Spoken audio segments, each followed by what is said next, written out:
নৈসর্গিক সৌন্দর্যের খোঁজে ক্যামেরা হাতে বের হওয়ায় মানুষটি এখন সহস্র তথ্যচিত্রের প্রেক্ষাপট। ৬ বছর আগে এক রাতে পরপর ৪টি গুলি করে গলায় পাড়া দিয়ে মেজর সিনহার মৃত্যু নিশ্চিত করেন কয়েকজন পুলিশ সদস্য।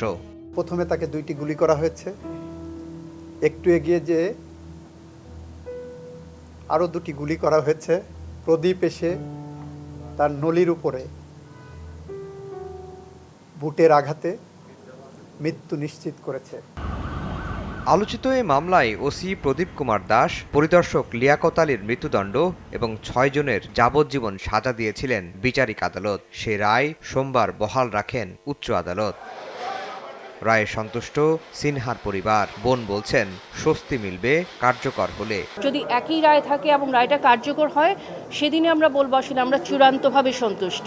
রায়ে ন্যায় বিচারের প্রতিফলন হয়েছে বলে মনে করেন অবসরপ্রাপ্ত সেনা কর্মকর্তারাও। এনটিএমসির ভিতরে সমস্ত রেকর্ডগুলো আছে।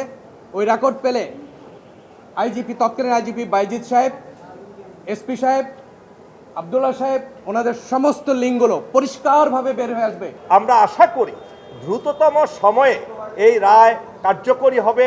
2020 সালের 31শে জুলাই টেকনাফের শামলাপুর চেকপোস্টে পুলিশের গুলিতে নিহত হন মেজর সিনহা। আফজাল হোসেন, সময় সংবাদ, ঢাকা।